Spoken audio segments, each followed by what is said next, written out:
Baik, berjumpa kembali ya bersama saya Ahmad Sirotol SHMH. Kali ini saya mau berbincang-bincang mengenai tentang dunia hukum kembali. Di kemarin kita sudah berbicara tentang ilmu dasar ataupun konsep dasar dalam hukum. Kali ini saya akan mencoba untuk memberikan informasi, mengedukasi mengenai tentang kira-kira apa ya yang menjadi tujuan inti dari hukum itu. Nah, seperti itu. Nah, jadi memang ada beberapa hal, ya, ada beberapa hal yang menjadi tujuan dari hukum, konsep hukum itu sendiri. Ya, tujuan yang pertama itu yaitu adalah bagaimana hukum itu dijadikan sebagai untuk mencari yang namanya keadilan. Karena memang dalam konsep adil ya, adil itu kan dalam artian secara etimologi adalah sesuatu yang seimbang ya. Baik dia baik dia nantinya sebagai sesuatu yang menjadi penengah ya, inti dari sebuah apa namanya ya? Bisa kita katakan sebagai inti dari sebuah sesuatu yang harus kita tuju ya dalam sebuah hukum ya. Keadilan itu adalah untuk menciptakan rasa sesuatu yang benar-benar menjadi hak kita, benar, baik dia salah dalam konsep pidana itu ada salah dan benar, baik dia dalam ranah pelaku ataupun terdakwa ataupun korban itu sendiri. Jadi sesuatu yang harus menjadi penyeimbang ya untuk mencari keadilan dalam sebuah kasus kan seperti itu. Lalu yang kedua, tujuan dari hukum adalah bagaimana hukum itu untuk mencari yang namanya kepastian. Jadi dalam hukum itu memang secara tekstual hukum itu dia tidak bisa membuat apa-apa, tetapi hukum itu dia tidak bergerak, dia tidak eh, berjalan dan lain sebagainya. Tetapi bagaimana hukum itu dia bisa membuat regulasi, aturan-aturan, pasal per pasal ya, pasal per pasal dalam hukum itu sendiri, sehingga setiap sesuatu yang kita kerjakan itu tidak bisa terlepas yang namanya pasal per pasal.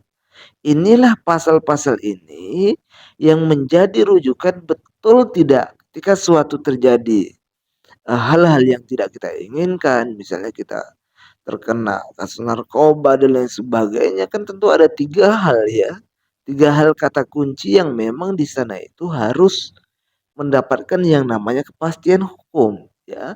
Kalau misalnya dia sebagai kurir, sebagai pengedar, kemudian sebagai bandar, tentu setiap pasal-pasal ini berbeda pula hukumannya ya. Tidak bisa kita samakan gitu ya. Artinya apa? Inilah yang disebut dengan kepastian hukum. Pasal-pasalnya jelas. Ini untuk A, ini untuk B, ini untuk C.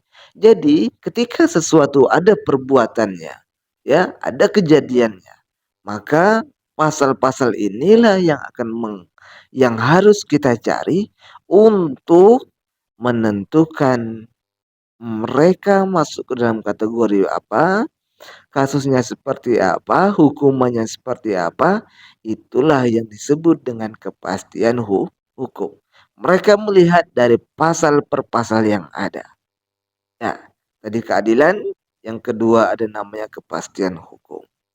Lalu yang terakhir, hukum itu tujuannya adalah bagaimana hukum itu bisa memberikan kemanfaatan untuk masyarakat.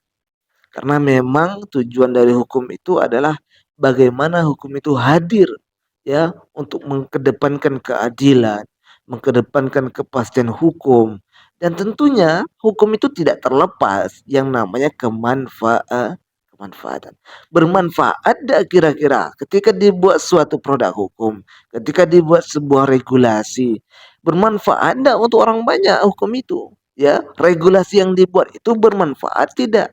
Dia mendatangkan kemudaratan atau tidak? Nah, itu yang menjadi tombak ya tujuan dari hukum itu sendiri. Sehingga ketika ada hadirnya hukum, adanya regulasi, adanya produk hukum sebagaimana yang diatur oleh konstitusi kita, kemudian diatur oleh di bawah naungan konstitusi ada peraturan perundang-undangan, ada undang-undang sampai ke perda itu adalah bagaimana regulasi-regulasi oleh yang dibuat dari pejabat yang berwenang dalam hal ini baik inisiatif pemerintah ataupun inisiatif dari anggota legislatif ya ataupun DPR itu benar-benar melahirkan sebuah produk hukum yang benar-benar menghadirkan tidak sekedar untuk menghadirkan keadilan, menghadirkan kepastian hukum, bagaimana produk hukum yang dibuat oleh lembaga yang berwenang tadi, ya, yang dibuat oleh lembaga yang mempunyai kekuasaan tadi, benar-benar melahirkan, benar-benar menciptakan yang namanya kemanfaatan. Itu dia. Itu tiga hal yang menjadi tujuan hukum yang sesungguhnya. Jadi jangan sampai ketika kita sudah tahu produk hukum itu, sudah tahu kita ada aturannya itu, tentu kita harus melihat ya sebetulnya tujuan hukum itu untuk apa. Sehingga apapun yang kita perbuat, apapun yang kita mau laksanakan, kita sesuai dengan koridornya. Keadilannya sudah dapat, kepastiannya sudah dapat, dan kemanfaatan dari hukum itu juga harus dapat. Oke, terima kasih. Mudah-mudahan informasi ini menjadi penjelas, menjadi edukasi untuk kita semuanya. Dan silakan kalau ada pertanyaan tulis di kolom komentar. Terima kasih.